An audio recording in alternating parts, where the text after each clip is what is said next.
God, we just went right into it right there. But now Yee, we're on make the it clap. show. We're live. Claps in. Swag. That's my favorite thing right there because it's just like a film thing, a little card that there's clap before there. And you think it has no utility, but it's just the whole thing. Lights, camera, action. I talk about it now in every show, whenever we do it. It just triggers that great thought in my brain. But dude, welcome.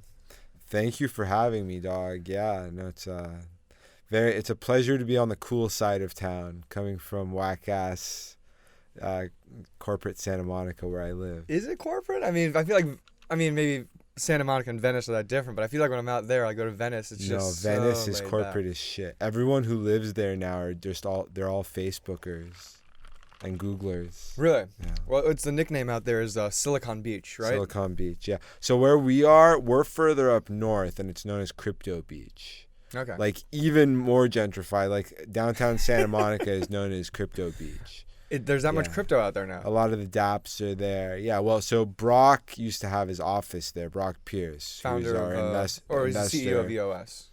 Well, so technically he's not. Technically he's just an investor, but he's like behind the scenes. He's a baller. Okay. He was one of the first investors in Bitcoin and Ethereum. He started EOS. He invented the concept of stable coins. Okay, so he invented EOS. EOS. I don't think I knew the background on it, but like. Well, the guy who really invented EOS is Dan Larimer. Dan Larimer is the guy. So Dan Larimer built Steemit, which is what Everipedia is trying to copy. Mm-hmm. Steemit's the only crypto thing on the internet that people actually use. They're around top 5,000 sites. And I used Steam before. It's like a social media /Reddit where you're actively promoting different posts or putting out solid content, whether it's, with links or articles and the amount of votes or, shares that it gets. I haven't used it in a while. You get paid in the credits or the token, which is Steam. Yeah. That's the way the whole internet has to work. And then hopefully with the stuff Facebook's doing, I'm hoping that's what Zuck gets it too. So he wants to Steamify Facebook. Mm-hmm. And that's what has to happen. Like the internet solved the information problem, but it didn't solve the value problem. Like everyone can share information, but then only the centralized players can profit from it. Mm-hmm. So they got everyone's content, everyone's data. And look, Mark Zuckerberg has $100 billion or, however much he has. That's ridiculous. Like obviously that means that it's a broken system. So hopefully now what we have, so our version of Steam is IQ, and we're building other dApps. Right now we've got Everipedia, but we're building something called Predict, which is going to let you, it's like a futures market. So if I can compare it to another crypto, it'd be, what's that Ethereum one? Augur. Yeah. So very similar to Augur? Yeah, so Augur had two problems. One is that they're running into the technical problems that all of Ethereum's running into. Which are? It's just not scaling. It's not scaling the way that EOS is doing. So Ethereum is kind of retooling, trying to figure out what they're going to do. But it seems like for stuff like Augur, at least right now, at least until they roll out Ethereum 2.0, they had these scaling issues. They have to charge people for gas, which EOS doesn't have to do. Is that gas in order to pay people to work on the network in order to make the transactions go through? Yeah, but EOS has that built in. They just have a more... I'm not a technical dude, so I'm not the best one to explain it, but it seems like EOS has just a more seamless, scalable way to do these social network type transactions. Okay. Because, the same thing I would see... if I can compare even what you guys got with vidIQ, not vidIQ, excuse me, with Everipedia, it's very similar to Lunar, that one. Yeah, well, so Lunar shut down. And it's down? Yeah, one thing that was interesting about Lunar was that they ICO'd, which we were thinking about doing, and then we ended up getting a VC to invest in us instead. And I mean, it's good. It seems like right now ICOing was a problematic. It's got a bad reputation. Mm-hmm. B, a lot of them kept their Ethereum. I'm guessing that's what Lunar did. They kept a lot of their money in Ethereum, and then Ethereum crashed. So they raised they raised 10 million, but they might only actually have 1 or 2 million in the bank. Yeah, I'm glad I sold it. One day it had like a crazy spike up to like it was $100 or $30, like February 2018. It's just ridiculous, the amount, like thousands of percentage it went up in one day and came crashing right back down during all that. It was just, like, such a crazy time, that 2017 December.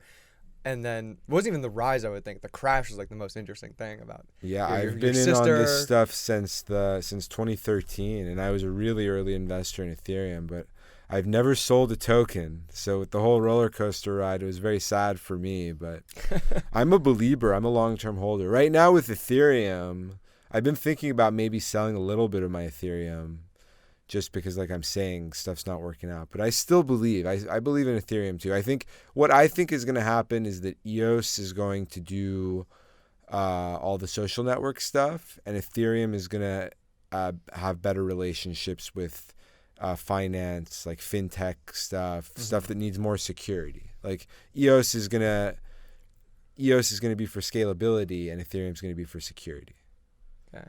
But maybe not. Maybe there's just going to be a winner take all. Maybe Bitcoin is just going to adapt to whatever Ethereum and EOS can do, and both of them are just going to be useless. Well, I mean, it's crazy to think that, I think even anybody who's talking about it to this scale, like we're having this conversation now, like it's so new to everybody. I mean, this is, this conversation right here is maybe less than 5% of the population have, even the base general knowledge that we have in this. So it's still so fresh. The education, like you said, I mean, we're talking about the internet and the amount of information. Like, okay, it solved this problem, that the information is there now, but how do we profit off this? And this is transition just going on all the way through life.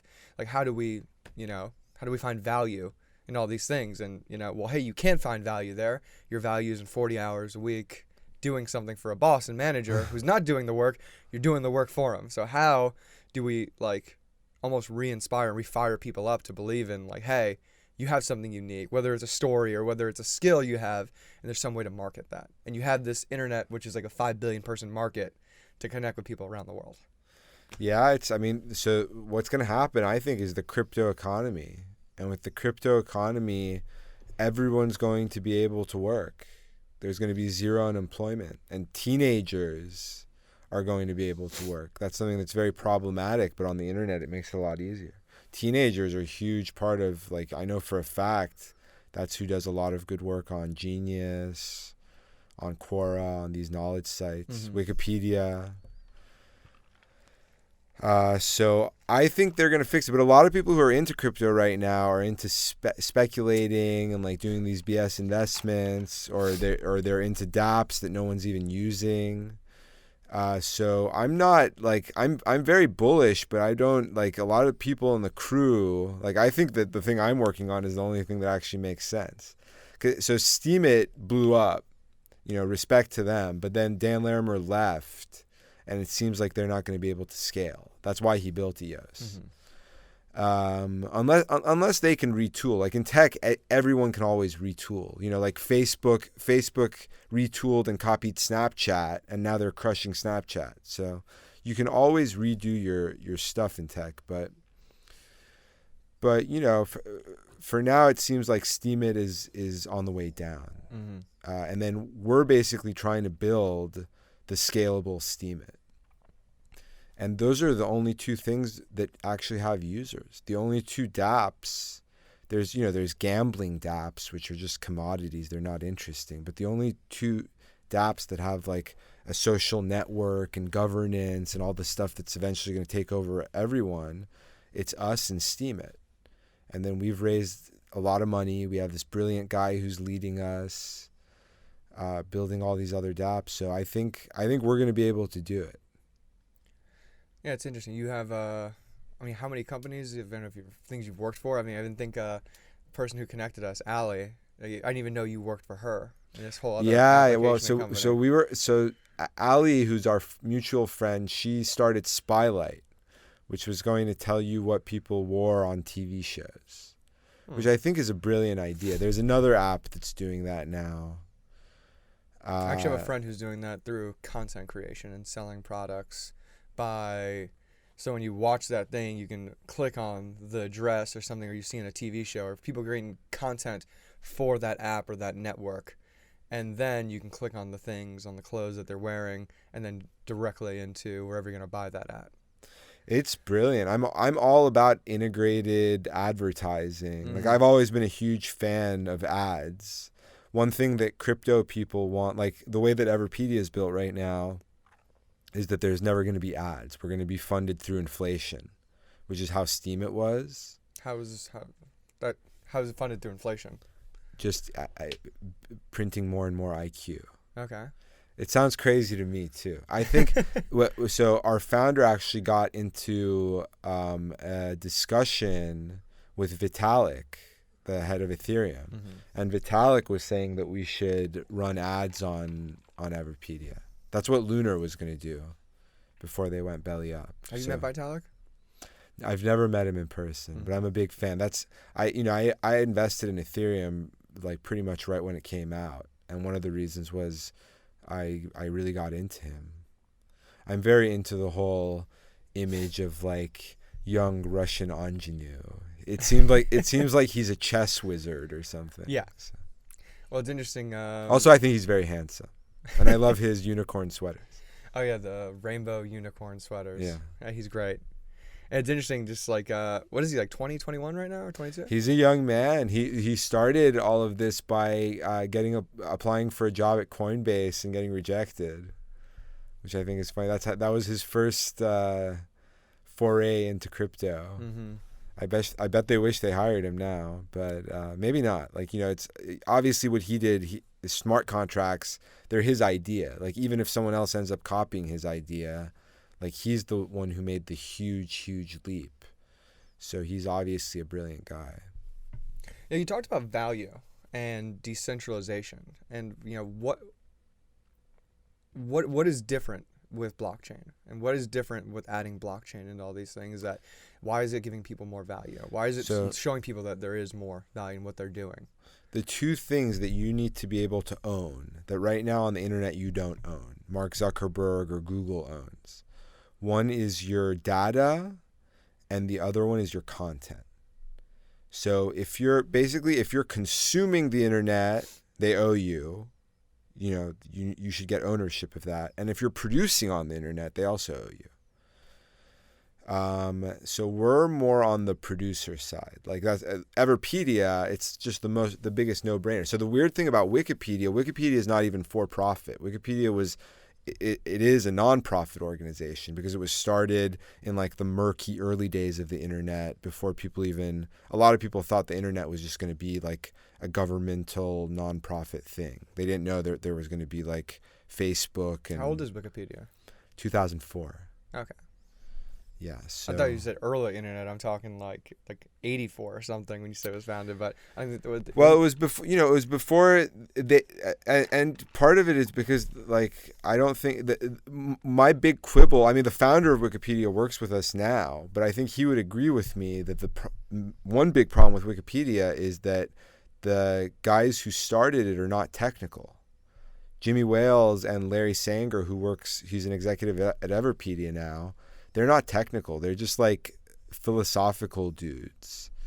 And that's not a good way to build a company. Like the reason why Facebook started pretty much at the same time as Wikipedia. Mm-hmm. But that set the model for the for-profit internet. Like Zuck is the one who crushed it. Zuck is the one who learned how to monetize data. And now he's getting into a lot of trouble for it. But everyone else was trying to do it too. He was just the only one who was smart enough to figure it out. And Zuck feels bad. Zuck is the only internet titan who is into crypto because he realizes that his success indicates that there's something broken with the system. People need to be able to own their own content and data. So he's trying to decentralize Facebook, and props to him. He's the man. I used to have beef with Zuck, and it's a big regret of mine, especially now because he's always been very nice to me. He just gave me a check mark on Instagram. Really? Yeah. You're on the gram? Yeah, I want to give him a big hug. Yeah, I got banned from Twitter for like I didn't do anything wrong. Like I got like blacklisted for being an alt-right person, even though I hate Donald Trump. I'm like vehemently anti-Trump, but for like whatever Kafkaesque reason. What did you do? that triggered that? Nothing. Nothing. I did nothing. Who labeled you? Like, were there people like online that just started like saying this guy's alt-right? Like the Gawker people, like, you know, R.I.P. Gawker, but like like Gawker people have always hated me for whatever reason, and like they think of me as like a tech bro, even though I don't know, I don't think I am. All right, what is a tech bro? What Well, do for you one, see as a for tech me, bro? I think of tech bro as meaning you drink beer, and like I don't drink beer. I don't know what it means. These are just unfair. I think part of it is because I have a smart mouth on the internet. You know, I say a lot of, and you know, on Twitter I would say even more contentious things. On Facebook and Instagram I've always kept it more like PG. But anyway, so I got banned from Twitter, and then the same day I got a check mark on Instagram. So it was pretty weird. I felt like, you know, the internet Illuminati were like, you know, they were like, yay or nay, or we're gonna Mobster style. You took a hit. Yeah, seriously. But it's cool. I'm retooling, and then that's when. So I was really into Twitter because Jack went on Joe Rogan, and he like smoked weed, and he like said that they're gonna decentralize. He talked a big game, but they've done nothing. Like because all he does is smoke weed. So like Twitter doesn't even have an edit button. You know what I mean? Like they're very backward. They're known for like. What would the edit be? Like from a past post? Or like I think as like in Instagram, Facebook, you can go back to an old post. I mean, and delete. Is that what you're talking about? Twitter. It took them like 5 years just to double the character count. Yeah. Like they're very slow, and it's because they don't have a Mark Zuckerberg. Is that because it's slow, or because they claim they were doing that for, you know, hey, we only want to limit this to this idea. They say that they're or is that just a purists, cop-out? but that's what happens when you smoke mad weed. Like Peter Thiel called it. They're just like, they're stoner Burning Man guys. They don't care about their own company. They're already rich. Just like the founders of Google. The founders of Google don't care about their own company either. They stopped talking because they got into a fight over a girl. But Mark Zuckerberg is a beast. Like all he cares about is his company. That's his passion. And I don't think there's any other tech founder like that. There hasn't been since Steve Jobs. Mm-hmm. Well, he's done it interesting because he's able to acquire all these other companies and then just keep it under that Facebook umbrella, like the WhatsApps and the Instagrams, and it's just under that umbrella, and everything comes back through Facebook now. So it's not like he owns this, and that, and he's scattered. Everything is under that umbrella. So his biggest genius moves, first one was integrating Instagram. That was huge. Well, especially with Snapchat. Yeah, I think that's his number two. Like number one is like he got Instagram. It's the biggest app of all time right now, and he just nailed it. The Instagram founders are unhappy because like he's like, I don't know, he's moving too fast for them or whatever. Didn't one of them quit working from Facebook? They quit. Yeah. His second one was he tried to buy Snapchat and they said no, and he was able to rip off Snapchat and totally crush. In my opinion, Snapchat's worth zero. Like the writing's on the wall. He not even their founder, Evan. I mean, I love Evan. Another guy I've always really wanted to meet, and he's I think great. He didn't sell to Zuck because he wanted to go down in history as the next Zuck. But he didn't do it. I'm sorry. He should have sold it. He should have sold it and just tried to assist Zuck. And then now the number 3 that Zuck is going to do is decentralizing Facebook. But what if he integrates his blockchain or a certain kind of blockchain into his Snap? Never. It's just too late? Never. He'll never do it. He's more into...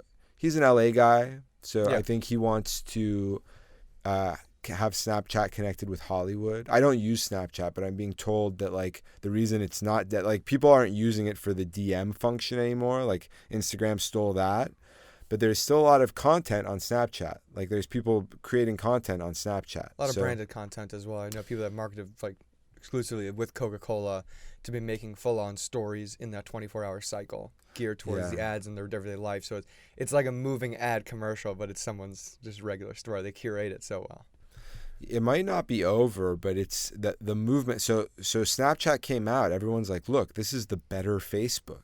Facebook's finished. This guy made the better version of Facebook. And then Facebook completely copied everything that he did. And Zuck nailed it to the wall. No, I don't think any other executive, except like, you know, Steve Jobs had like his beef with Microsoft and stuff, but the way that he was able to do that is just, it's amazing. And it's because he's so passionate. He doesn't care about money or like being on the scene. You know, he got married to his girlfriend from college. He like perfectly learned Chinese to speak with her grandma. How do you see the value of like check marks on like Instagram and Twitter? Oh man, so I want to write an article about this, but I don't want to get my check mark taken away. But it's insane. Like this is it's centralized control. Like I got this check mark.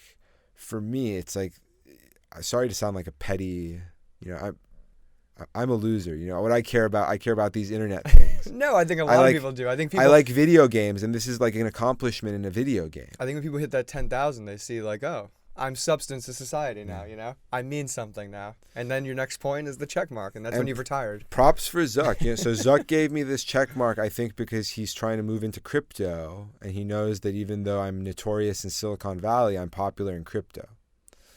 And he got me. He gave me the check mark, and now he has my 100% support. You really think that was a thing, like say hush hush under the table? I got your back. Totally. So another crazy thing is Morgan Beller, who's like she's like the right hand man for decentralization of Facebook, and she was right out of college a Rap Genius editor.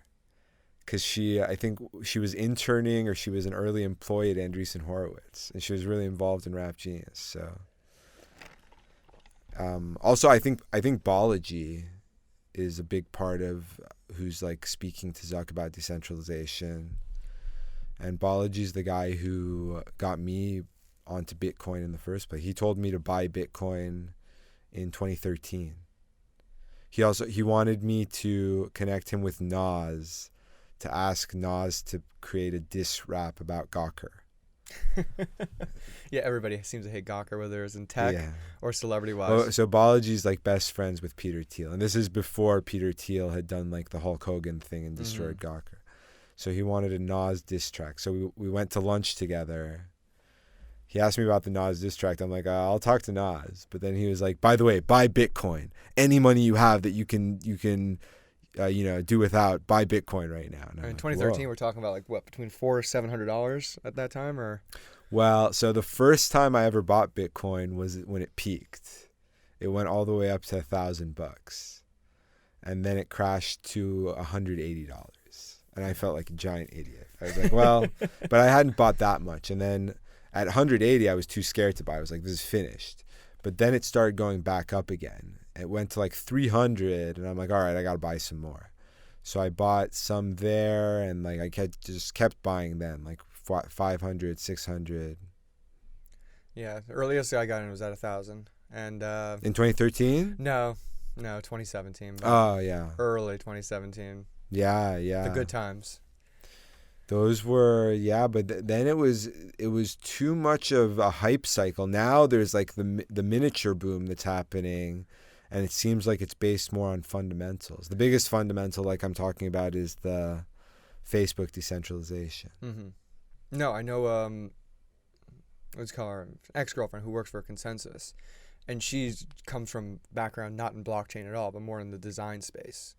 And now that she's working on this whole technical side of, learning about blockchain and worried about how to build these applications and coding, that she can take her design stuff and make this accessible to everybody. Okay, let's create something kind of like with Everipedia. Okay, Wikipedia, if you're not intelligent enough to understand the knowledge that's there, you're not going to be able to absorb that data or absorb that content. So how do we make this something for everybody that everybody can read and connect with? So it's, like you said, it's a fundamentals thing, but how do we bring so many people into this? Because I think it becomes like, it's like language. Like we have to translate all this crazy crypto blockchain stuff to this person who doesn't even understand the education behind what they're doing. Never, even behind the sense that they're never going to understand it. But how do we make this relatable to them so they can say, oh, that's why I'm buying this. Oh, where's the community, the culture around that? Because the culture is like the biggest thing to make it cool and make it understandable. Phones weren't big, but someone had to go, like Steve Jobs, to say, hey, when he started with that iPod, we're going to put 1,000 songs in that speech in your pocket, and you're going to do that. Mind blown.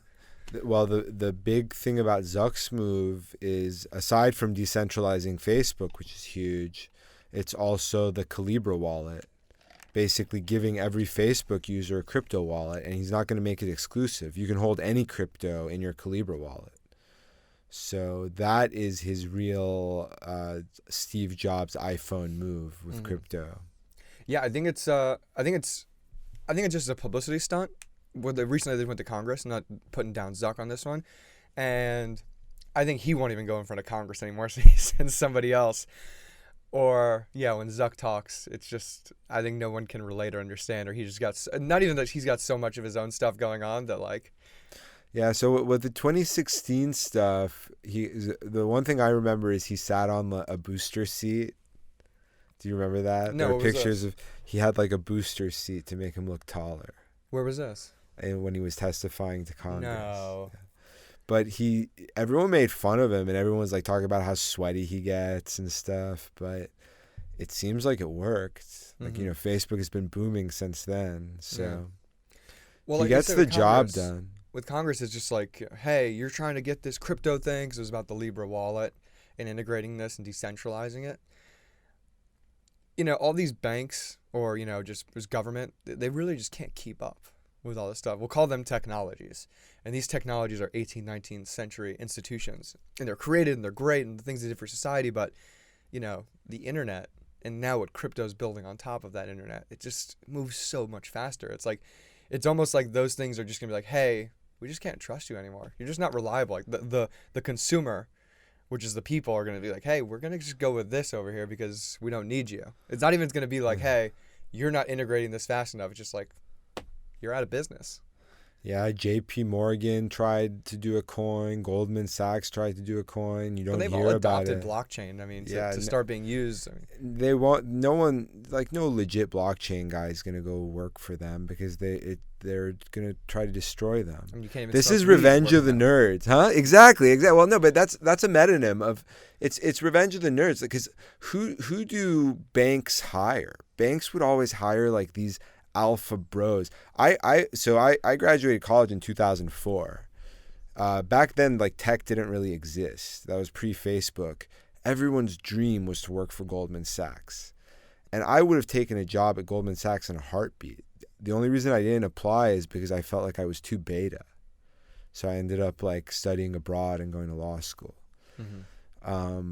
But those alpha bros, like the one big discovery that the alpha bros had made was, you have a better chance of getting a job at Goldman if you major in math instead of majoring in econ. So they would major in math. Like, great. But they're still not going to be like the in the weeds nerds who are actually going to like discover new things like Vitalik. Probably now, like, there's a bunch of people who major in computer science. I think like the math of the modern age is everyone majors in CS.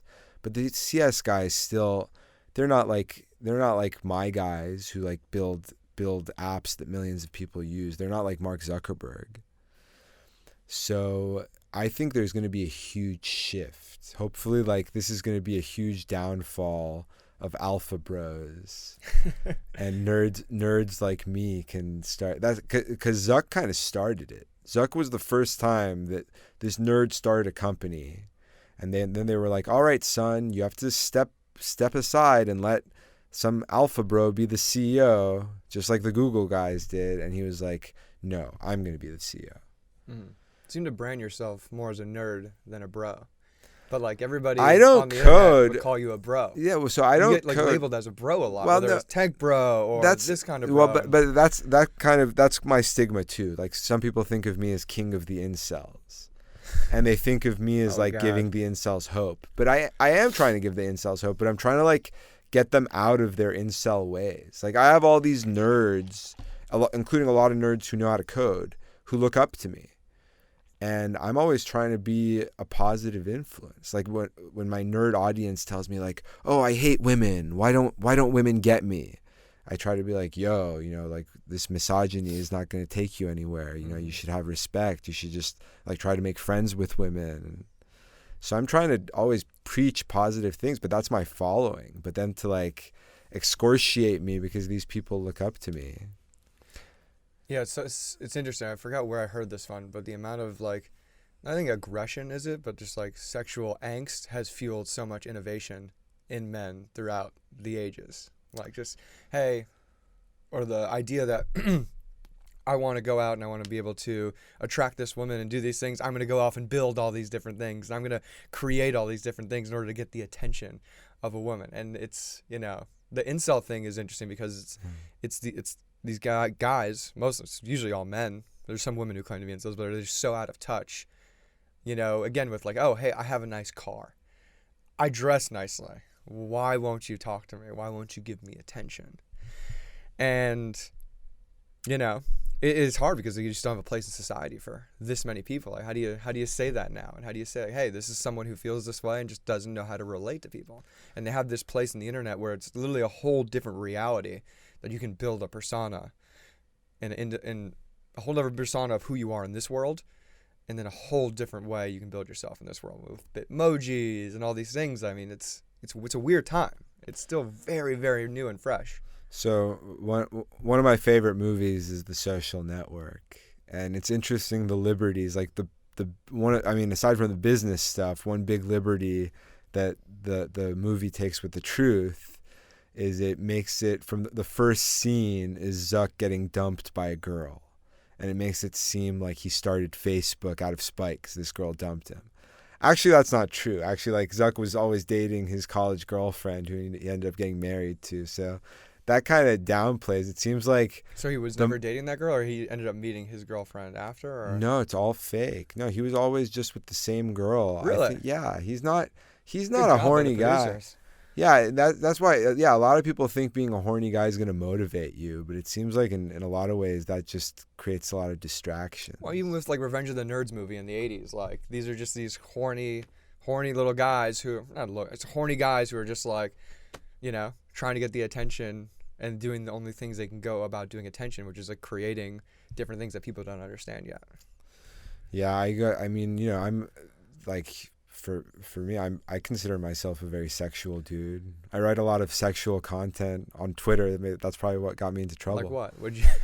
I like those are the kind of jokes I make, and that's so one issue I have is like you have these nerds who are like, you know, basically I'm sexually unsatisfied, and my biggest advice to them is to stop drinking caffeine. I think that's a big part of the incel culture is because of drugs. It's like the main ones being like drugs that psychiatrists give you, like Adderall. Oh, yeah. And caffeine. And these are like huge things that kill your libido. So like you've got this incel who's awkward to begin with. Well, I don't know about that. I mean, I'm already on my second cup right there. Well, you're a beast though. But no, and you know, but that's not the same. I mean, it can be a lot worse than a bit of coffee. Well, I think totally with the ADHD or ADD is very, very, very big and publicized now. Or, you know, if you want to say it was even like a diagnosis that some doctor made up one day, or I think it's definitely true.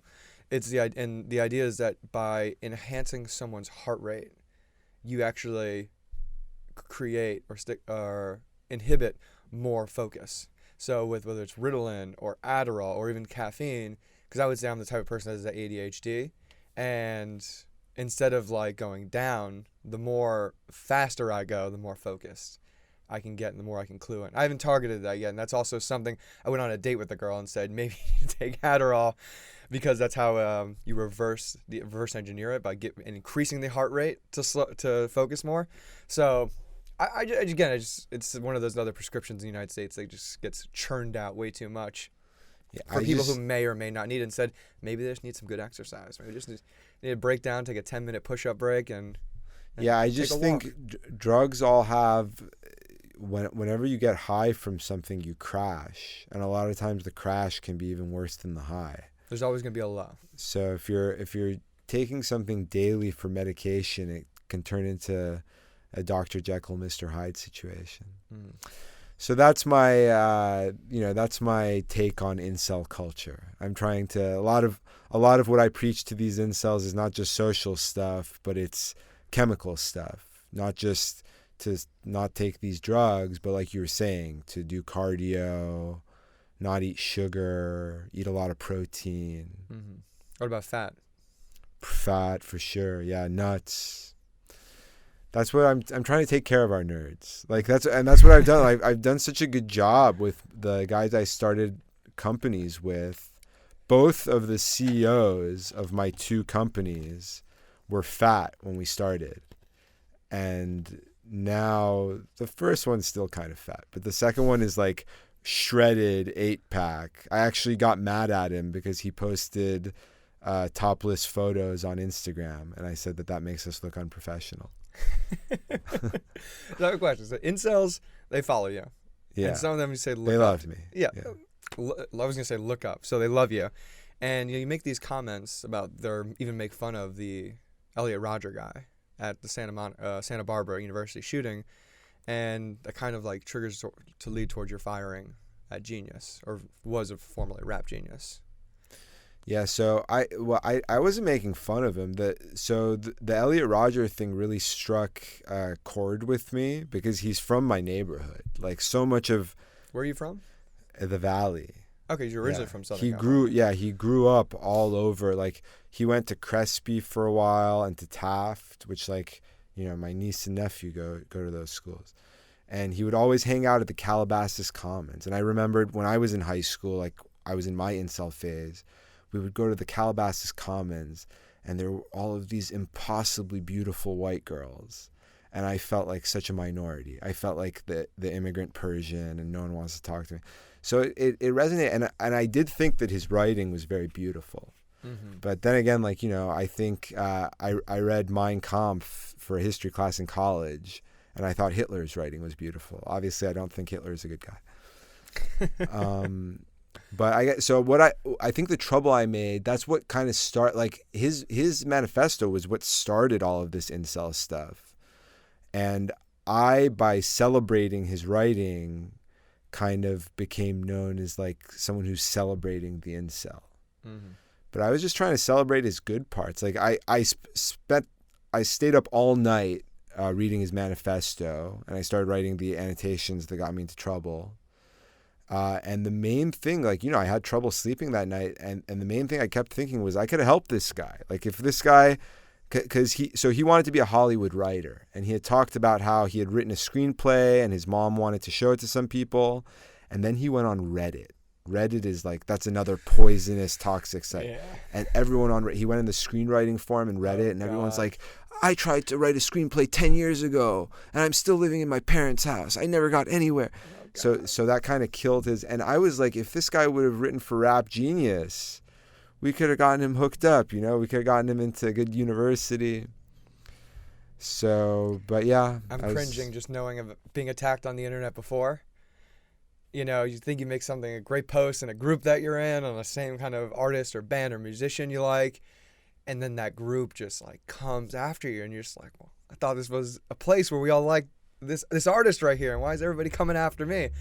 So it's weird that like there's not, even like a Reddit too, especially. I mean, you can really get torn down. Yeah, well, the internet creates echo chambers, especially the way that voting works. Crypto might even make this worse, is basically if you just go in the wrong place and you say something. One thing that I've found helps is whenever I'm going to state an unpopular opinion, I always write unpopular opinion in all caps. When you do that, people are like, okay, I'm going to take this with a grain of salt. So I've gotten into less trouble. Now that I have my check mark, I'm like trying to mind all my P's and Q's and not getting any trouble. So I'm like... Now, is this before you started working on Everipedia? Because it seems like with Everipedia, like you kind of give like the value or like permission back to the individual who can say what they want to say about themselves rather than have someone else write it for them. I think you're even telling me like there's a dude who lives in his trailer who does like 5% of all the writing that's ever on Wikipedia. Yeah. There's this guy, what's his name? I can't remember his name, which is terrible. But he Guy kind in of British became. politics. It's this guy, right? No, that was another. The guy I'm talking about, his name is Pruitt, Stephen Pruitt. He's just an all-around editor. Like, he's written a ton of the stuff that's on Wikipedia. Hundreds of millions of people have read his stuff, and he lives with his mom in a trailer. So there was a video of him on like CNBC or something. Okay, actually, I think I have seen that. Yeah. And I think he didn't realize what he's getting into. Like, he's not all there. But then that's the weird thing. That's the metonym of Wikipedia editors, is that Wikipedia editors crave anonymity. But isn't that like also a problem that this guy is 5% of information on Wikipedia and there's a lot of knowledge? Or You should know who he is, right? That's why we know made about the person who's writing it. We made his Everipedia, and then now Wikipedia finally got pressured into making this guy's Wikipedia. But yeah, Wikipedia has all these anonymous troll editors, and they're not getting paid they're not getting paid in money. So the way that they get paid is by being bullies But I didn't say and by paid, writing it's negative information. I'm more worried about that this is the opinion about a person or a word or an animal that we're going to know about. We're not really understand. And that's, I think, the whole idea with history. Napoleon famous quote is that history is written by the victors. Yeah. So now that we have this, everybody has access, not almost everybody, to the internet. And now somebody living in their trailer with their mom who maybe has not even gone out and seen the entire world or even seen a giraffe or listened to Snoop Dogg's music is going on there and writing and saying these things about something and creating, that new branch of, if you want to say even a reality or idea that's going to be now put out there into in the world. Yeah, it's deeply anachronistic. Even Paul Graham basically, he's the founder of Y Combinator. He's like, the godfather of tech.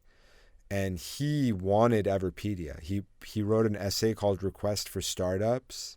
And one of his top startup ideas was, he said there's room to do to Wikipedia what Wikipedia did to Britannica. Wikipedia, even though it's on the internet, is still like the weird thing is, so everything has to be cited, and they give preference to things that are cited in print. So it still is based on a world of print. On Everipedia, you can use anything for citations, but it has to be on the internet. All the citations have to be internet URLs. So like, we're actually building the internet encyclopedia. Wikipedia is like the print encyclopedia that you can read on the internet. I know YouTube's having that same problem. I've had a few content creators in YouTube space come on the show, and these people with 100,000 followings or tens and 20s and millions of views on all their videos. However, with YouTube becoming way more corporatized, especially with the bigger media spaces, excuse me, they're bumping up and favoring whose videos can get trending and what stuff can be seen first and foremost on their website. So the Fox Newses, the CNNs, I think CNN needs like 3 sources in order for a story to be put out on it. You need 3 primary sources. Fox might only be 1. But then you got ESPN and all these different other media hubs that are putting out content, churning out content, and getting bumped and favored and trended before other people can do that. And so you think about this as like an original content creation website, to bump up individuals or creators kind of being co-opted by these corporate media too. And they're taking over the space, and it's only favoring. Yeah. Also, the censorship going on is very problematic. That my new company I'm working on, Clear, is a search engine, but it's going to be a search engine where you can also do like Patreon. You can patronize, give patronage to writers who you support. And one thing we've found is that 20% of Patreons get rejected. So Patreon is basically just in the business of deciding who's allowed and who's not allowed to use their platform. And a lot of it is, who's doing a lot of the complaining are pro-Trump, right-wing, alt-right people. So like, I don't support them politically, but I guess in this sense I am in their camp. I've always had a bit of a libertarian bent. Like I'm left wing on most political issues, or well, left wing / it. apathetic on most political issues. But one thing that's always been very important to me is I don't think that words should be taken that seriously. Like, until I went to law school, I didn't even know you could go to jail for just saying words. Like, for me, it's just words, you know, but then people make such a big deal out of them. So, Well, I think the problem with words is words are losing meaning, you know, because we're using them way too much to, you know, label and define who people are through something they said. You know, again, you're talking about the idea of what words mean. You know, I don't think we have that many racist or fascists in this country. I'm a history major. I've studied history, and, you know, especially European history. I think my focus or my 50-page paper was on the fascism 1914, 1945, and just like, you know, reading and listening back to that time, like, and just through all my travels around the world, like, I'm like, oh my God, like, this is not a fascist country. Like, there are a lot worse places for you to have a problem or issue and not be able to say what you want to say and express what you want to say. Like, you can't do that other places. You wonder why you don't see protests in other countries around the world. I mean, and the fact that people can, you know, call people fascist and Nazis, right? These are the words that we define the worst people in society already. There's already, like, that culture around that word. Like, just, you don't call somebody then. If you do, like, you know, that's someone we want to socially ostracize. And that's what's happening through the internet now, is that we're able to completely say you, and it's really shaming people enough that they can't bounce back. I think Sam Harris talks about this a lot too, because I mean, he goes to that same problem.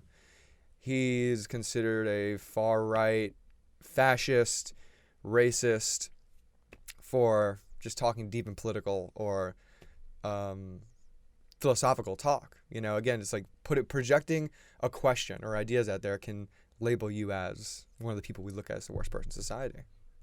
And how do you bounce back from that after that? I mean, it's... Yeah, I mean, I always thought, I've always hated Trump. I remember I was so sad when he won the election, especially because Hillary Clinton uses Rap Genius. She has a verified account. So I was heartbroken. And I've always just thought he's very ugly. Like, I don't care much about politics, but I care about looks. So, like, I don't like it when the ugly person wins. Hillary, I think, is cute. But I always thought that the outrage was a bit unfounded. I'm a big fascism guy too. My senior essay was on World War II. Mm-hmm. So I was like, chill. But then now that he's anti-crypto, like, I'm a one-issue voter. So now that he's anti-crypto, I'm like, fuck this guy. You lost me. Yeah. But hopefully Andrew Yang is gonna win. He's just one of those guys. It's like you would probably see this in in tech and business. He's just like 20 years too early. True. I mean, the fact that people in this country don't have internet, but they're probably voting, that live, you know, in rural this place or that place. Well, who's this guy coming on the stage? And they're already, those people in rural parts probably aren't even voting for a Democrat, and they're voting for Republicans. It's 20 years too early. But in any case, I think that censorship, even of pro-Trump people, is going too far. Like, the one thing that you can't deny Trump did well is his whole direct to the masses Twitter approach. It reminds me of how Reagan was the first president to use television to really get into people's faces. This guy's the first president, even though he's really old and he's stupid, but he's the first president who's using Twitter. Well, the problem is he's unreal at marketing. He's unreal with his marketing sense. Well, yeah, no, he writes hyperboles. He does a lot of stuff that I don't like, but at least he's writing it. Like, you can tell that he's actually the one who's writing it. And obviously that's been brilliant. I think every politician should mimic that. The one who is having the most success is AOC. Like, AOC, if you think about it, she's basically left-wing Trump. Mm-hmm. Love her or hate her. It's a good way to put it. Yeah. He was that one power, and she's just that other reverse power, and there's just two reverse opposite energies collide. I mean, if you think in a spiritual sense, it's nuts. On some level, you know, I think I'm not a huge fan of hers either. I think that she and Trump are both insufferable, but at least they're playing my game. You know, they're What game is this? the internet. The internet. I love the internet. I think it's the best way to communicate. It's way better than TV, in my opinion, because you can interact. Like, Trump does a tweet, and then you can reply to his tweet. That's the genius part of the internet. And like, there's a guy who works for Everipedia, one of our developers, William Legate, and he's a celebrity. He's considered like the most famous anti-Trump guy on the internet. And it's because he built an algorithm to let him know when Trump's tweeting, and he was always the first hater reply. So he kind of went viral for trolling the president. And he's a genius. That's I always tell our interns, everyone who works on content for my companies, I say nobody reads your tweets, but everybody reads the replies. So if you tweet, you're just tweeting into a void. Not that many people are even going to read it. Yeah, that cycle on Twitter goes through so fast. You're really got to hope someone's going to... I mean, you can't market anything on there to go watch or check this out. And depending on your follower count, expect anybody to click that, because that thing cycles so fast. Yeah, in my career, I think I've been pretty successful as an internet entrepreneur. And it's because I've written about 5% as many posts as replies. On Twitter, on Facebook, on Instagram. The main thing I do isn't create my own content. It's talking about other people's content. Mm-hmm. You're a commenter. I'm a troll.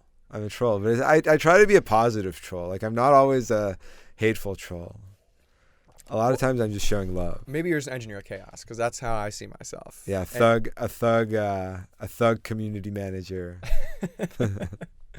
No, I like pointing out, like, again, when you see people anywhere, and I think the first place I find this stuff is being able to self-reflect on myself and watching me overhype something. Oh my God, this is not happening, or this and that. Like, dude, just life's good. Life's great. Like, you really need to be able to find and see how silly and petty the thought in your head might be. So now that you have this level of self-reflection, you want to say, hopefully you have a different level of perspective or attainment of consciousness, that when you see it in other people, you're able to see that self-reflection back, like, oh wow, I hope I don't ever yell at my parents like this person's yelling at their parents over here. This is just another human being right there. But then you can point those out in trolls. Yeah, it's psychology. It's basically, I didn't major in it, but I was always a fan of pop psychology books and that kind of thing. And the internet is a fun petri dish for the amateur psychologists, for sure. Did you ever apply to your infamous Sacha Baron Cohen video thing? So that video, it was, when it happened, it was for me horrifying. That's what I got I had a seizure a month later, and I had to get brain surgery.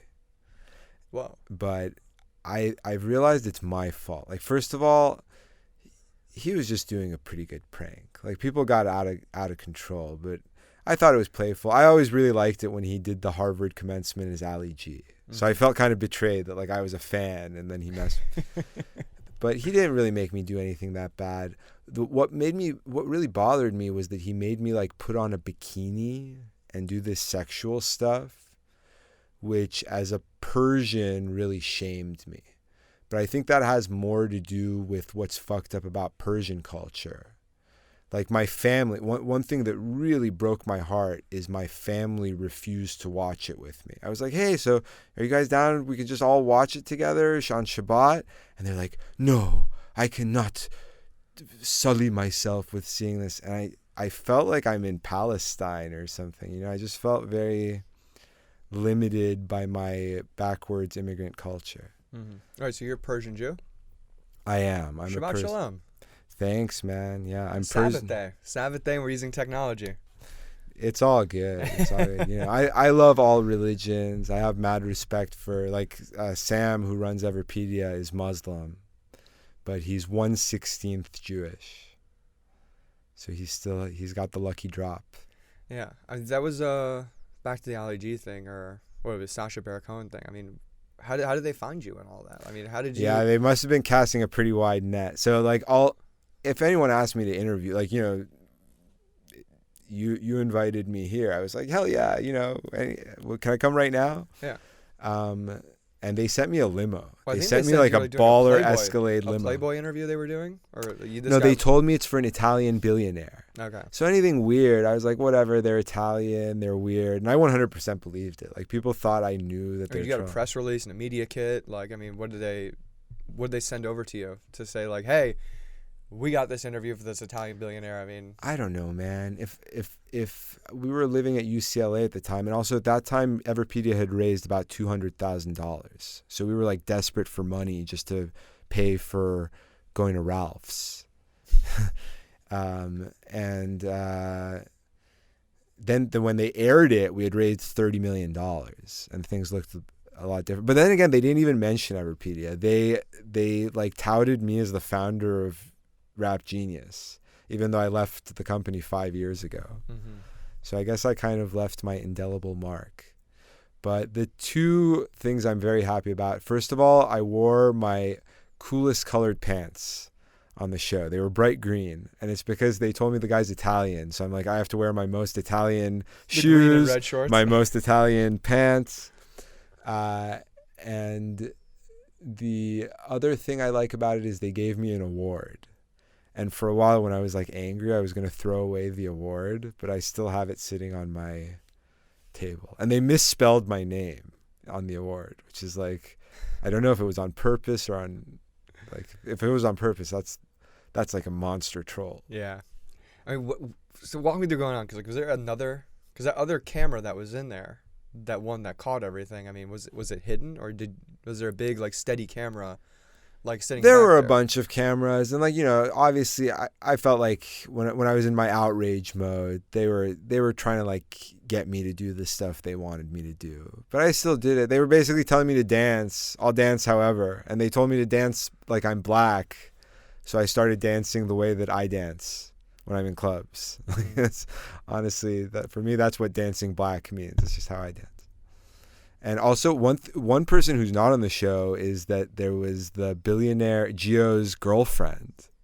Gio's girlfriend was on in the scene, like telling me, she's the one when they told me I have to change into the bikini, I was like, I'm not doing this, because I kind of have OCD. Like afterwards, I went and took a big shower. They made me like put on all this weird costume stuff, and I was gonna not do it. But he got really, really mad at me. He's like, we're not going to air it unless you put on the bikini. Sacha Baron Cohen, Yeah, as his Italian yeah, white-haired guy starts yelling at you. And then they did good cop, bad cop. And then his girlfriend pulled me aside, and she was like, listen, just wear the bikini. This is going to be really good. And I felt like a fish. Like by the time they put me in the bikini, I was just so exhausted, and it was really, really hot. And I just wanted to get out of there. And they're like, hey, let us put a baby's arm. I'm like, you know, honestly, do whatever you want. And then I went to go change back from the bikini into my clothes. And I thought, okay, like now I can actually have some time with the Italian guy and tell him about Everipedia. Like they told me he's Bill Gates' best friend. And then I came out of the dressing room and he was gone. And they're like, okay, go home. So I kind of felt raped. But now I guess I shouldn't say stuff. Everyone gets mad at me for making such a big deal out of it, and I shouldn't make such a big deal. It was a joke. It was a prank, and like nothing too bad happened. I got a Wikipedia page from it, which is that's the reason I started Everipedia is because someone made me a Wikipedia page in 2013, and Wikipedia deleted it. They said I'm not important enough to have one. Like they wrote that back to you, or I mean, No, I didn't. Well, most people don't know, but 95% of Wikipedia pages get deleted. Why do they do that? Just They to say go it's back not there important enough. And the vast majority of those are pages about women. Like if you look, the most of the top page of all time on Everipedia is Cardi B. Yeah, That's on Everipedia or Wikipedia? Everipedia, because Okay. we made her page 2.5 years before Wikipedia made her page. So that's a lot of the reason, is just this discrimination that goes on in the Wikipedia. They call it the notability requirements. Mm-hmm. But Sacha Baron Cohen, I guess with the Sacha Baron Cohen thing, they decided they have enough shit to talk about me that I'm allowed to get my own Wikipedia page. But I think my Everipedia is just way better. Like my Everipedia, it still has all the bad stuff, but it just gives you so much more information. It has all the videos. Like you can put videos on Everipedia pages, so you have all the videos of my interviews, podcasts, me acting, me playing piano. I have that Everipedia page. I really got to sit down and really put all those things in there. I like that. Yeah, well, we can definitely add a lot more multimedia to yours. Also, for yours, we have to add a GIF. I'm in. Because instead of a picture, you can have a GIF. I love that. Oh, there's so many things. I'm dropping a new trailer, too, for my India project for the next season. I did South America by school bus and going off and living all these unique experiences and roles in South American culture and society. And I'm getting a school bus in India and doing that same thing and taking on different jobs and roles in Indian society. So I have a bunch of a producer out there. I have my old team that I worked with on the other project here, and we're looking to start and launch in January in India. We have a bus with Tata Motors. That's who we're looking to partner with out there. And so different jobs like working in Amritsar, which is where the Sikh Golden Temple is, and they feed 50,000 people every single day. And so working in that kitchen, serving people 24 straight hours, what happens, how you live here, teaching in the world's largest classroom of 2,000 people, and a whole mission of like redefining purpose and meaning. You know, we do it with our job now, but how do people in different countries or around the world, we're all coming to modernity. We all have to struggle of coming to terms with modernity, but how do other people do it? And how do people define who they are? That's amazing, man. Yeah, so the countries that I think they're blowing, I mean, they have the most people, but also their influence is blowing up proportionally, are India and China. Mm-hmm. And the big difference is India has accepted the Western internet and China has decided to build their own internet. And the Chinese way, I think, is very, very wrong. I think the biggest tragedy in the world is the Great Firewall. And hopefully crypto can help us knock it down and make it so that China is part of everyone else's internet. And then on the India side, I think we just really have to kiss India's ass for not doing what China did, which is kind of happening. Like Y Combinator started an India campus, and even in Silicon Valley, a lot of the companies they're taking are doing business in India, which I think is really good. But one thing I would like to see is I think Facebook's second in command should be Indian. Because like the fact that India hasn't rejected Facebook and is supporting Facebook is huge. Oh, what's interesting is like you want comments or likes that you put an ad towards India with the lowest CPMs. Exactly. India, Nigeria, and what would be another country like Malaysia or Philippines. I just love Western culture, and they're so social media active. Well, so India's main language is English. So that makes it a very, very valuable country. Same with the Philippines. I think Philippines' first language is English. Yeah. And we're one really messed up thing is that India is probably the most anti-crypto country, though. So like they need to change their shit on that. They had a hard time with their currency. They got rid of two of the notes. They got rid of the 500 and the 1,000, and that was just bonkers. You know, everybody had to go to a bank, whether they lived in a village in the middle of nowhere, to turn in their old cash for new cash. And you know, I think it was Bitcoin, like that run up back in 2014 or something, was all accredited due to this people buying what's it called, Bitcoin in India, with this huge problem they were having with the banking system. But then India had a huge crackdown, and they made crypto completely illegal at one point. Like it went all the way up to Supreme Court to determine that we don't support this, or I don't know what law you say, like, hey, this currency is illegal, you know? Yeah, they've had bad experiences with it, but hopefully, so like the biggest, like a lot of the Everipedia team is Indian and South Asian. So hopefully we can put a sway, like our head of blockchain, Kedar, he's like an Indian prince. He's a Brahmin. Hopefully he can get his home country.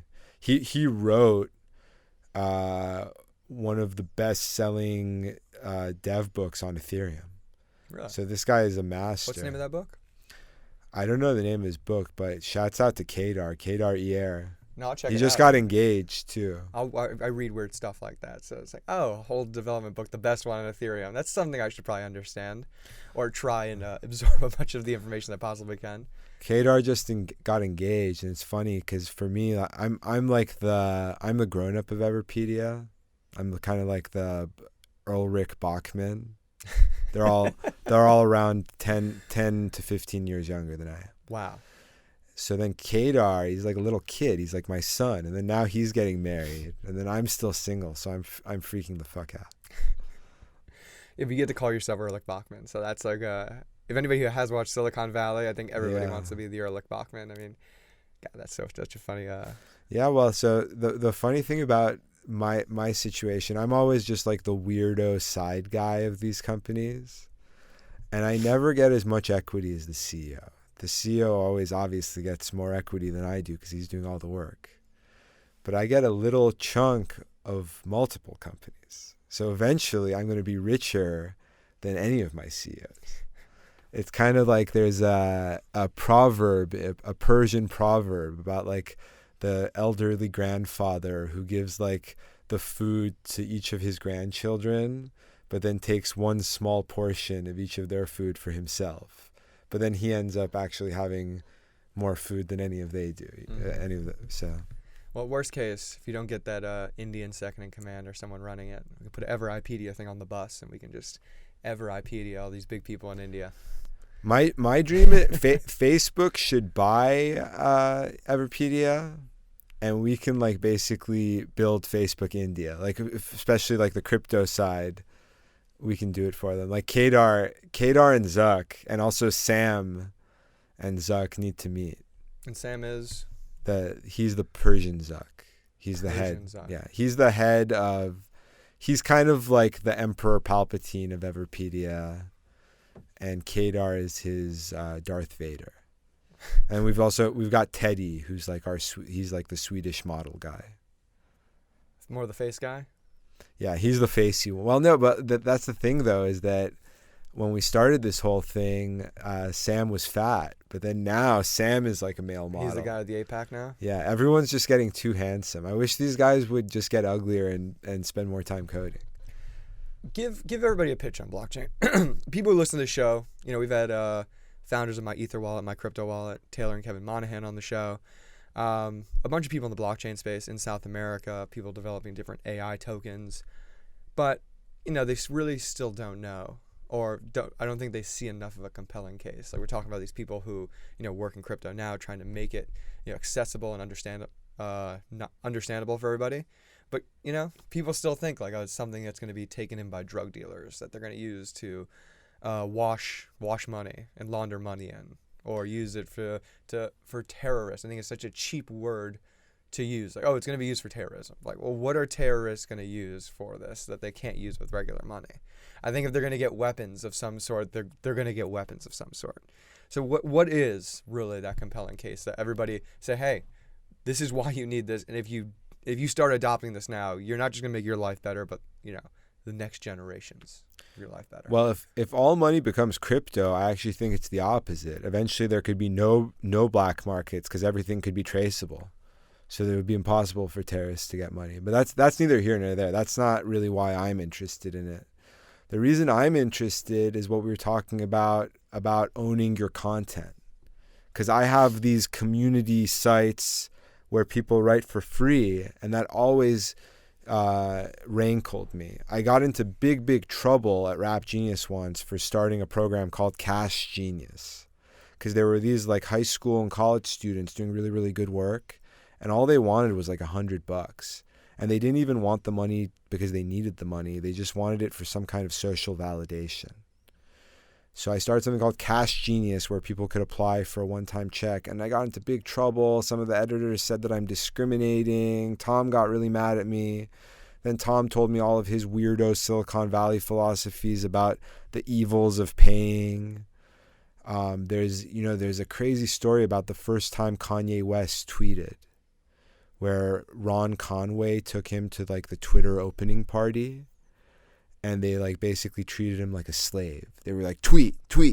And he was like, I want to get paid. Like, pay me to tweet. And they were like, no, motherfucker, tweet. They basically forced him to tweet. It's funny because now, like, he's a fan. He's like always writing his rants and his poetry on Twitter. But that's like the messed up origins of Silicon Valley. It's kind of connected to Wikipedia being a nonprofit. There's this whole philosophy that if you tell someone you're going to pay them, then they think of it as a job. And crypto is not going to... So the way crypto works is you don't think of it as a job. You think of it as owning your content. So when we give you IQ, it's not like how much am I getting paid hourly for writing this article. It's that you are getting IQ that is proportional to the content that you've created on Everipedia. And if your content becomes more valuable, if more and more people keep on using it and it gets more votes, then your IQ is going to go up in value. So the thing that you own, so it's not like you're getting paid a wage, it's more like you're owning real estate. The content that you're creating is real estate, and then we're allowing you to keep it instead of just giving it to Mark Zuckerberg. No, I just had a little mini blackout right there on the point I was going to keep it going into. But no, why do you think that what is the Silicon Valley culture around people not getting paid? Because I think you have to incentivize people somehow. No, well, there was a whole thing that you can't, if you start to pay, they start to say like, hey, I'm not even getting paid. Because like, for example, with Cash Genius, I was basically saying to a teenager, like, hey, do a couple months of really good work on Rap Genius and I'll send you a check for $100. So you're not getting paid per hour. You're getting 50 cents an hour. So if people start thinking of it as a job, it can open up a can of worms. And I agree, like there were problems with Cash Genius. I started it just because this underlying issue of no compensation was bothering me, but then I ended up causing more problems than I fixed. But with crypto, we're like building this whole complex engineering system that, like I'm saying, it makes it more like real estate. Mm-hmm. So you're not getting paid for creating something.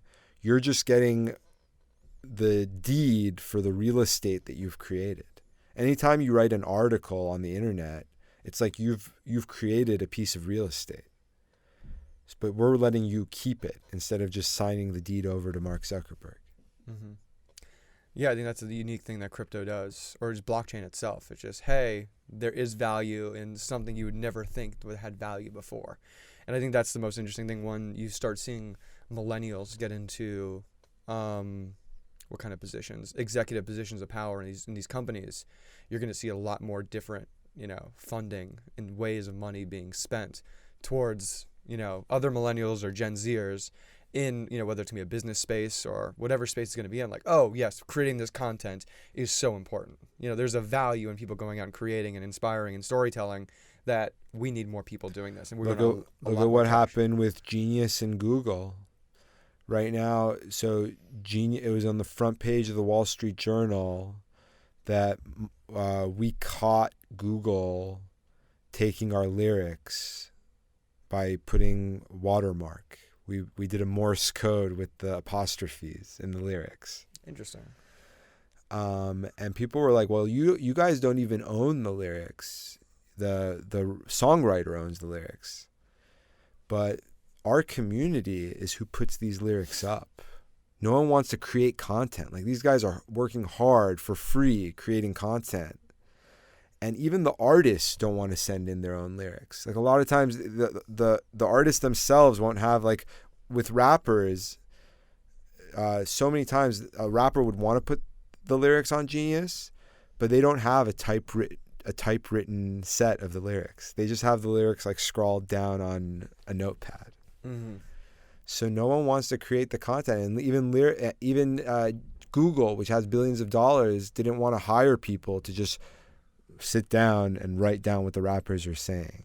So they ended up having to steal from our community. Our community is millions of people who actually like rap. They actually pay attention to what the artists are saying.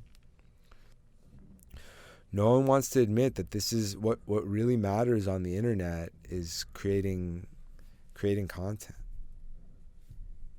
I mean, there's just Genius needs to decentralize too, by the way. That's one of my biggest shames is that the only conversation I've had with Tom, the CEO of Genius, since I left the company was when he fired Ewok. Who's Ewok? Ewok is the legendary guy. He was the top guy of Rap Genius, and then he got fired, and now he's the top guy of before we came on Everipedia. air, Yeah. You should have him on the show. I'd love he's to meet amazing. him. He's written stuff that, tens, if not hundreds of millions of people have benefit from his content on the internet. Well, I'd love to come visit your guys' stuff in Santa Monica. Do it. Yeah, come through. But when I talked to him, I basically flipped out at him for why not just put Genius on blockchain? We're a perfect example of something that needs to be on blockchain. And I told him if he doesn't do it, I'm going to tell Everipedia to build a competitor to Genius on blockchain. So I'm prepared to kill my own baby. So, I mean, our world is capitalizing on passionate people, and even people not even just artists, but people who just have this crazy idea for a business and they're able to create it, whether they understand the tech or anything behind it, they're able to bring people together in order to make something happen. But, they're doing all this stuff kind of for free and on their own time. So how do we create that culture where people understand, like, hey, this person is doing this? They don't have the money to advertise. They don't have the money to do that. I mean, you see a Patreon starting out making, oh, this is great. But still, I have to go create that page on Patreon. I have to start marketing all that stuff on Patreon. I got to find someone to pay to manage that page and create, the post and to reach out and connect with people. You also have to get approved by Patreon's executives. You got to hope that whatever you make and the stuff you do is not going to go against who they are. I think Sam Harris is thrown off of Patreon. Yeah, well, that's what Clear, that's my new company. We want to fix those. That's a lot of that happens through decentralization too, because decentralization, you can at least make the decision of kicking Sam Harris off of Patreon a decentralized decision, and that can still be abused, but at least it's not as bad as a bunch of dudes in San Francisco deciding. So that's where we want to go with that thing too. Because the executives of Silicon Valley companies have way too much editorial control, and that legally they're allowed to. They're basically allowed to just keep whoever they want on their platforms, like their private businesses. But you could argue that it should be treated more like a telephone. A telephone company can't just kick off anyone. It's the commons. They have duties to citizens. Well, isn't it where like a lot of people in blockchain feel that the internet's gone? Like, internet was created and it's supposed to be this beacon of free speech, and everybody can come out and say what they want, and express what they want. But it's kind of like private companies it's have centralized it. Yeah, they've centralized it. So now we have to decentralize their power on the crypto platform. I think it's going to happen. I mean, we talked a little bit about that, but I mean, you got to get the people on board. How do you get the people on board? Well, right now, the people who are into crypto are kind of like the people who were into internet in the early days. Yeah. Like, there's a lot of coders, a lot of, dorkier people, but they're the ones who get it started. And then it starts the next place it catches on is with young people. Like, young people are the ones who get into mainstream adoption. Mm-hmm.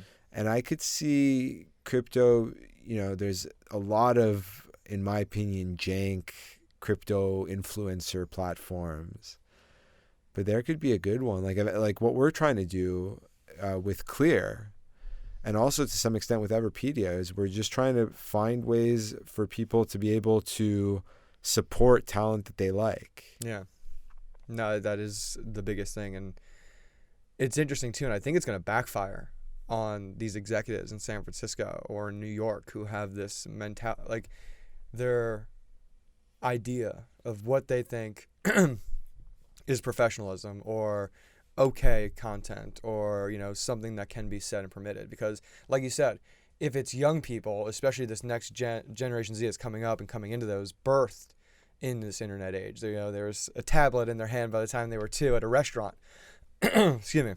And it's all about rebellion and counterculture. And if you're telling people what to say and what they can think, you are going to be losing that whole next side, whole next generation. Creative destruction. Joseph Schumpeter calls it creative destruction. That's why in capitalism, things don't last very long. Everyone always wants something new and hot. And also the people who got rich 20 years ago start to get lazy and do drugs. Mm-hmm. But I'm also a big believer in synthesis. I'm kind of a Hegelian. So I'm like the rebel. I'm always the one who's like going against the establishment, trying to build something new. But I'm always down to go back and cooperate with the Illuminati. Like, if the Illuminati wants to buy my shit, they're welcome to buy my shit. No, totally. I think that's how progress happens. I'm kind of, in some ways I'm very left wing, but in other ways, like in the traditional British sense of the term, I'm a conservative. Like I'm a big fan of Edmund Burke. Mm-hmm. So I think that progress happens with synthesis. You have to take a big leap forward, and then you have to go back to the backward, stupid people and try to just get them to meet you halfway. Mm-hmm. And like I'm saying, crypto is going to have a ton of problems. Like with decentralization, it's still so new. One thing that people are talking about, especially with the way that Everipedia and EOS do it, is that an interest group can just accumulate your tokens. So like Russia can still do their meddling. Like it seems to me like Russia can still do their election meddling on crypto. But then again, they were able to do it on Facebook. Like at least this might make it so that it'll be more transparent when someone's messing it around. It can be more robust. We have engineers who are trying to make solutions. But the existing thing we have right now, it's just like who edits Wikipedia. It's completely haphazard. It's centralized. A lot of it happens in San Francisco. All of the decision makers are men. A lot of the decision makers are white. So even if crypto can be gamed and it has problems, it can be an improvement to what we have right now. Yeah. I mean, crypto's still dealing with that problem right there, where in certain tokens, 70 or 80% of all these tokens are owned by, one or a few individuals. Yeah. Well, no, the only token, that's true of Everipedia as well. The only token that's truly decentralized is Bitcoin. One way that Everipedia helped, we were able to overcome that a little bit is, so the way we raised our money, no one else has raised the way that we did. And I think it's pretty interesting. It was called an airdrop. Basically what happened was EOS's VC, which is called Galaxy Digital, gave us $30 million. And then in exchange, we airdropped half of the IQ tokens to everyone who holds EOS. So we have 200,000 people who own our tokens. So at least we're, it's not just us. There's some people. But then a lot of the people who have it, they don't really care. They only have it because they had EOS, yes. So they got this for free. But some people do care. Some people, that's what's starting to build our community and get us editors and stuff. I'm bummed for it because I love my little Everipedia page. And I love that from your writers, like you said, that wrote that stuff about me, they were able to even get it down to the philosophies and the ideas I got from different books like Ken Casey's Electric Kool-Aid Acid Test. That changed my life. Jack Kerouac, like all these different things. Like I think one of your editors, like when he started the page for me, like was able to take all the different not he read that stuff about me, but from the videos, my websites, interviews that he went up and researched on me and was able to get that was, I was like, huh. I would do anything to find out what Tom Wolfe thinks about crypto. He probably just doesn't even he thinks of it as some newfangled thing, but I bet he would be totally into it because he hates investment bankers. Really? Well, I mean, have you read Bonfire of the Vanities? No, I've not. Yeah, he's one of my favorite authors. Electric Kool-Aid Acid Test was one. Also that I read that, and that made me read One Flew Over the Cuckoo's Nest, which is one of my favorite books, and also I think one of the greatest movies of all time. I haven't seen the movie, but I've read the book, and I love the insane asylum character. Yeah, well, Jack Nicholson in that era is like, that's me. That's like the artist who I relate to. Well, dude, I think we're gonna wrap up right there, man. Yeah. Let's get. Hopefully, anyone who's listening, if you've listened this long, go out and be crazy. Do some crazy shit. No definition on that. Just go do crazy. Whatever you see is crazy. Just do things to make your parents upset. And then get your parents to do them with you. That's it. I don't think my parents truly understand what a podcast is yet, but I've explained to them a good amount. But I think that's the thing. They just like you tell them what you do and what technologies you use to, create value. It's like, yeah, okay, it sounds great. I think every phone call is like, hey, it sounds like you're doing something. Podcasts are blowing up because the internet is all about sound bites, and podcasts are an antidote to that. It's a way to really, really. It's the opposite of a tweet. Well, it's niche content. It's not just a niche medium. Like the content, this conversation right here, is something that doesn't happen, or it doesn't happen on different platforms. You can't have a conversation like this and then put it out somewhere. It happens, and now you can have different social medias like where you can harbor this and put this on the YouTube. So you can have this 3-camera shot conversation cutting to this, and that. And the fact that you can like see numbers because Apple protects your privacy and won't give you any good analytics on your show. But now you can take that from YouTube in order to market your show and say, hey, I have people watching something for 25 minutes when they can clearly listen to it on their own. So that is like the leverage point with that. We need a crypto podcast platform. It's only a matter of time. Maybe I can get the Everipedia guys. I keep begging them to build stuff, but they're too busy. We need to kill my baby, Genius. We need to do podcasts. GitHub needs a crypto version. Says I don't know if you heard, but they just banned Iran. Why? Because Microsoft decided to ban my people. I don't know. It's really messed up. It's very corrupt. Well, everything going on with politics is just, it's dumb. It's dumb the way. I mean, it's great what the U.S. has done economically with the world, with the power of the U.S. dollar, and be able to stranglehold countries and, have so many people backed by that dollar that, it prevents a lot of countries going to war. And there's a lot less war and fighting due to the ties of the U.S. dollar, or just countries tied so closely together economically that, okay, a missile was shot. Okay, but that's like where it's ended, and it's done right there. Crypto can make that even deeper. Oh, absolutely. And one thing that's cool about crypto is that China is getting their fair share. I think crypto can make the U.S. and China be the equal superpowers. And that's a world I want to see because, I don't speak Chinese, but I love Chinese culture. Mm-hmm. My herbalist is more important to me than my doctor, than my brain surgeon. Well, like you said, it's like imagine when we can introduce more people to the marketplace, and that's what banking has done. But if we can do that on a crazier scale, for example, with smart contracts and Ethereum, that a farmer in sub-Saharan Africa who has access to the internet can get a microloan from somebody somewhere who's staking this Ethereum token and can now say, bam, wow, I can now go grow more crops. And now I have a surplus of crops that I can sell those crops and not just have enough crops for my family. I'm a Panglossian dude. I think it's an exciting time to be alive, and there's a reason why. It's a great time to be alive. There's a reason why crypto is my life, because I've just always wanted everyone to get a piece. I loved the internet, but I always thought that there was something unfair about it. And then now it can be a fair internet. So it's really my dream come true. Mm-hmm. I think you're a very misunderstood guy. I didn't know much about you. And like I said, I mean, I look at everybody with no filter on them. And I'm really happy we got to talk like this because I think, everything you're working on, how you see the world. And I wouldn't call you an engineer of chaos, but like say, hey, listen, I didn't think about anything, I was just living. And I think this great book I'm reading now, where's that book? Unstoppable. I think it's Unstoppable by Tim Grover. It's trainer of Michael Jordan, Kobe Bryant, Dwayne Wade. There's that certain level of people who are just called cleaners, and it's not just once they get that task done or they get this big accomplishment done, it's where's that next one? And where am I going to it? And just, okay. And what those guys do that's so great is they don't think. Everything is, not impulse, but just reactionary. Like, oh, this is the thing I have to do, and I know what I have to do. I don't think about it. I get that ball in the game. I'm shooting this shot this way because that's just how it is.